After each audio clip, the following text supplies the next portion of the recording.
Salam alaikum wa rahmatullahi ta'ala wa barakatuh. J'espère que vous allez bien, que vous vous portez bien et que vos proches aussi.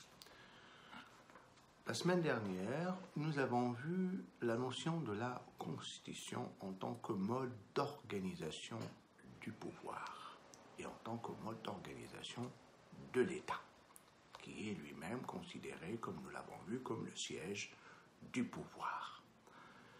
La Constitution s'est imposée, ou plutôt depuis le XVIIIe siècle, tous les États, dès leur naissance, la première chose à laquelle ils s'adonnent, c'est d'établir une Constitution. Nous avons vu que ceci rentre dans le cadre du symbole de la rupture entre le passé et le futur. Mais la symbolique de la Constitution ne réside pas uniquement dans cette rupture-là. La symbolique de la Constitution réside aussi dans cette transformation, ce tournant que nous avons de la conception du pouvoir. Aujourd'hui, le pouvoir est institué à travers une souveraineté qui appartient à la nation, et cette nation la transfère à travers ses représentants selon un mode d'organisation qu'elle s'est imposé elle-même, c'est-à-dire une constitution. Une norme fondamentale, une norme qui organise l'institution de l'État et qui organise les relations entre les différentes composantes de l'État, comme nous l'avons vu la semaine dernière. Nous avons vu également comment on pose une constitution pour la première fois et comment on la modifie. Nous avons vu que le fait de toucher à la constitution dépend de la nature de la constitution. Si nous avons une constitution souple, la procédure est très facile. C'est celle de la procédure législative. Le Parlement peut initier et réformer la Constitution. L'autre type de constitution, qui est la constitution rigide, impose une procédure un peu lourde et complexe. Et nous avons vu dans quelle mesure cela s'effectue. Le fait d'établir en fait des freins pour toucher à la Constitution veut dire qu'on donne une place spéciale à la Constitution, qu'on reconnaît une autorité à cette Constitution, qu'on lui reconnaît une suprématie par rapport aux autres constitutions. Cela veut dire quoi? Cela veut dire en fait qu'on va poser la Constitution au sommet de la hiérarchie des normes juridiques. La Constitution est au sommet et tout ce qui va venir après, c'est-à-dire la loi, que ce soit la loi organique ou la loi ordinaire, le règlement, doivent respecter l'esprit de la Constitution. Pourquoi? Pourquoi on établit cette supériorité et comment peut-on l'expliquer? On peut l'expliquer en fait de manière organique. La Constitution étant supérieure parce qu'elle vient d'un organe supérieur qui est la nation. On peut l'expliquer aussi politiquement. La Constitution organise la superstructure de l'État. Elle organise les institutions suprêmes de l'État. Elle organise le concept du chef de l'État, c'est-à-dire le chef de l'exécutif. Elle organise le gouvernement et elle organise le Parlement, c'est-à-dire la superstructure de l'État. Mais la Constitution peut être aussi vue comme quelque chose de supérieur, symboliquement, parce qu'elle est le prolongement d'idées supérieures qui sont les idées issues de la philosophie des Lumières qui reconnaissent, bien entendu, les droits de l'homme, la citoyenneté, etc., etc. Or, hormis cette explication de la supériorité de la Constitution, pour que la Constitution puisse être reconnue comme supérieure, il ne suffit pas seulement de le penser, mais il faut aussi le réaliser. Comment? On va transposer au niveau de la réalité, c'est-à-dire au niveau de l'exercice quotidien de cette supériorité et comment on va la manifester. Cette supériorité va se manifester par l'existence d'instances et de modes qui vont consacrer la supériorité et la suprématie de la Constitution. Or, pour que cela puisse se réaliser, il faut souvent répondre à deux petites questions. Qui et comment? Comment on va reconnaître cette supériorité et surtout comment on va l'appliquer? Et qui va l'appliquer? Le qui, ce sont les organes qui vont veiller à la consécration de cette supériorité, mais supériorité vis-à-vis de quoi? On a dit tout à l'heure que la Constitution se situe au sommet de la hiérarchie des normes juridiques. Ça veut dire en fait qu'on va mettre en premier la Constitution, on va mettre juste après, et c'est là l'explication organique, la Constitution est supérieure parce qu'elle vient d'un organe supérieur qui est la nation, elle vient directement de la nation. Elle vient juste après la loi. La loi organique complète la Constitution, la loi ordinaire qui va gérer toute la vie ordinaire de l'État. La loi est aussi le produit de la nation, mais n'est pas le produit de la nation directement, elle est le produit de la nation indirectement par l'intermédiaire des représentants, c'est-à-dire par l'intermédiaire du pouvoir législatif, c'est-à-dire le Parlement. Vient ensuite en troisième position le règlement. Le règlement, c'est qui fait le règlement? C'est le pouvoir exécutif, c'est le gouvernement. Et qui est le gouvernement? Le gouvernement, c'est le représentant des représentants de la nation. Donc nous avons une hiérarchie qui s'explique organiquement. Nous avons la nation en premier, le produit de la nation, mais en deuxième lieu, par l'intermédiaire des représentants, et en troisième lieu, toujours le produit de la nation, mais par l'intermédiaire des représentants qui est le gouvernement. Et là, ça veut dire quoi? Ça veut dire en fait que pour que cette autorité puisse être établie, il faut que toute la production juridique, que ce soit la loi ou le règlement, respecte l'esprit de la Constitution. Or, ici, il s'agit bien entendu du travail de la nation. Et la question qui se pose est une question qui est relative à la légitimité de l'organe contrôleur. Qui va être légitime, qui va être considéré comme légitime pour contrôler le travail de la nation. Et le travail de la nation, c'est quoi? C'est la production de la loi. Ce qu'on va faire pour contrôler le travail de la nation, c'est de contrôler le respect de cette production de la loi à l'esprit de la Constitution. Cela, on l'appelle le contrôle de la constitutionnalité des lois. Cela veut dire quoi? Cela veut dire en fait qu'une fois que la loi est produite par le Parlement, il faut contrôler, examiner si elle est conforme à l'esprit de la Constitution ou pas. Or, ici se posent, comme je l'ai dit tout à l'heure, deux questions. Première question, elle est relative à l'organe contrôleur, les organes de contrôle. La deuxième question, elle est relative à ce qu'on appelle les modes de contrôle. Avec une question sous-jacente que nous allons voir tout à l'heure, qui est souvent la réponse à deux choses qui sont d'abord la légitimité et l'efficacité. Il faut que le contrôle soit légitime, c'est-à-dire opéré par un organe reconnu comme légitime, mais il faut aussi que le contrôle soit un contrôle efficace. Au niveau des organes du contrôle, on va avoir deux formes d'organes de contrôle. deux formes d'organes contrôleurs.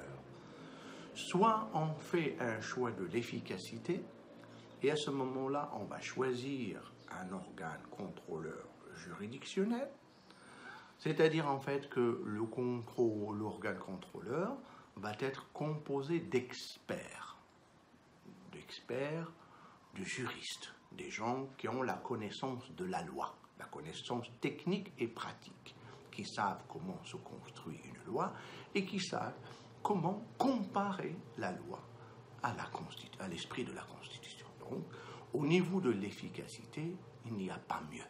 Ce sont les experts en matière juridique qui vont contrôler le travail de manière technique. On va voir si la loi qui est produite est conforme à l'esprit techniquement de la Constitution et si elle ne l'est pas.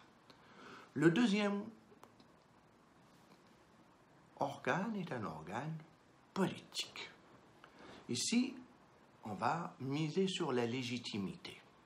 L'organe politique, ça veut dire en fait que celui qui va contrôler le travail de la nation, le contrôle de la constitutionnalité des lois, est un organe légitime. Pourquoi? Parce qu'il va être le produit de la légitimité, le prolongement de la légitimité de la représentation nationale. Ce sont des hommes, ce sont des politiques issus des institutions politiques qui vont contrôler le pouvoir, qui vont contrôler le travail de la nation. Ici, le problème de la légitimité ne se pose pas. Pourquoi? Parce que ce sont des représentants de la nation qui contrôlent le travail de la nation. Or, ici, se pose le problème de l'efficacité. Les organes politiques ou les représentants politiques sont souvent des hommes politiques, c'est-à-dire des gens qui ont des tendances politiques. Le contrôle qui va être fait ne sera absolument pas un contrôle juridictionnel technique, mais sera un contrôle politique. Je suis de gauche, tout ce qui va être produit par une instance de droite sera inconstitutionnel et vice-versa. Les Français ont vécu ça durant la 4e République et cela n'a pas été une très bonne chose puisque là, on va juste transférer les débats de l'instance législative nationale, c'est-à-dire du Parlement, à l'organe contrôleur. Ici, on est devant un dilemme. Le premier choix, on va manquer de légitimité parce qu'on va avoir un contrôle efficace et efficient, mais un contrôle qui est illégitime. Contrôle qui va être fait par des juristes professionnels, des enseignants, peut-être des avocats, des magistrats, etc., mais qui n'ont aucune légitimité en dehors de leur lieu de travail. Le deuxième choix est un choix qui va résoudre le problème de la légitimité, mais c'est un choix qui ne va pas être efficient ni efficace. Ça veut dire en fait qu'on va traiter politiquement un problème qui n'est pas d'ordre politique.